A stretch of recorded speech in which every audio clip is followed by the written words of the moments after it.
چھلانگیں لگاتی ہیں، مختلف قسم کے کھیل کرتی ہیں، تو ان کو بھی ان کے ٹرین کرنے والے کے منہ کے اندر مچھلیاں ڈالتے ہیں۔ تو اگر ایک جانور کو انعام ملتا ہے تو جانور بھی تربیت پا جاتے ہیں۔ اگر انسان کے بچے کو انعام ملے گا پھر وہ کیوں نہیں تربیت پائے گا؟ اب ان ساری باتوں کا خیال ماں کو اس لیے رکھنا ہوتا ہے کہ ماں ہر وقت گھر میں ہوتی ہے، مگر اس کا یہ مطلب نہیں کہ ماں کے ذمہ سب کچھ پڑ گیا، باپ صاحب فارغ ہو گئے۔ ناظرین، آپ میں سے کچھ ٹیچرز بھی ہوں گی، تو آپ ضروری نہیں جو پڑھنے والے بچے، جو پوزیشن ہولڈرز لائک بچے، آپ انہی کو اپریشیٹ کریں۔ جو کمزور بچے ہیں آپ ان کو اپریشیٹ کریں، ان کو آگے لے کے آئیں، ان کے لیے کلیپ کروائیں۔ آپ دیکھیے گا جب آپ ان کی حوصلہ افزائی فرمائیں گی تو ضرور وہ بچے فرسٹ لسٹ میں آ کر کھڑے ہوں گے۔ بچہ پیار مانگتا ہے، عزت مانگتا ہے، توجہ مانگتا ہے۔ آپ یقین کریں اگر کوئی ہمیں عزت نہ دے، ہماری ڈس رسپیکٹ کرے، مس بیہیو کرے تو ہمیں کو وہ اچھا لگے گا؟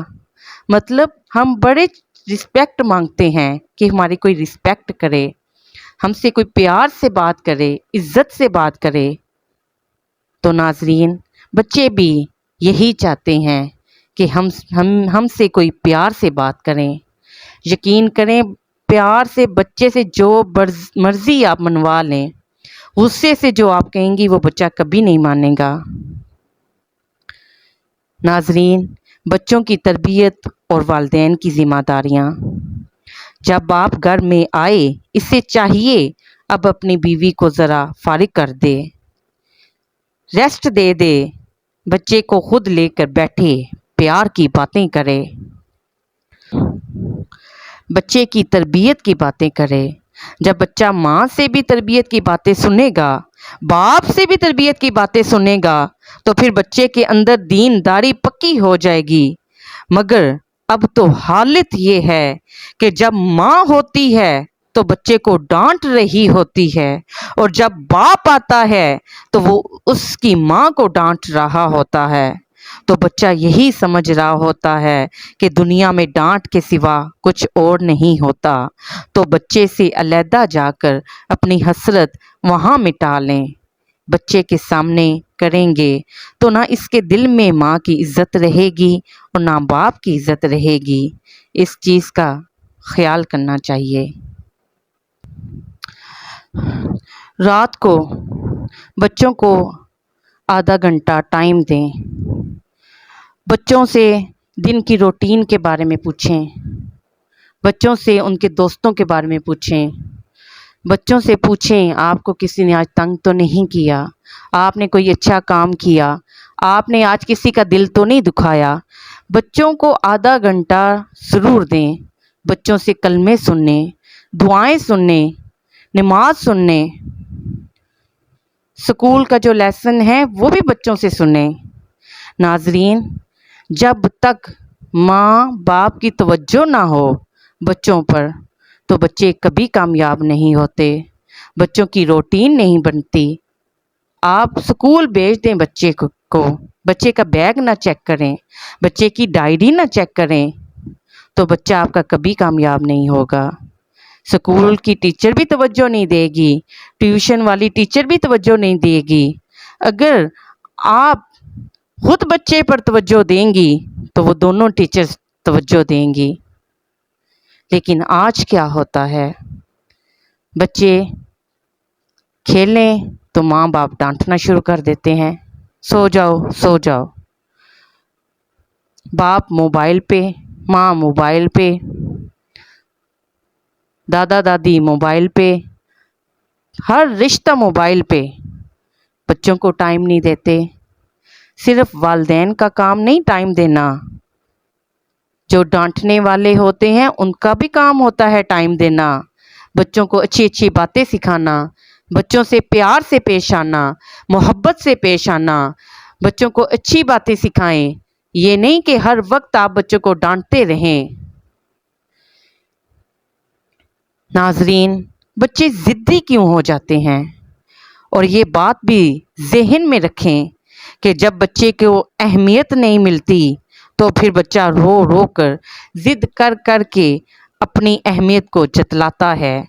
تو یہ بچے کے اندر فطری تقاضا ہوتا ہے، وہ اہمیت چاہتا ہے۔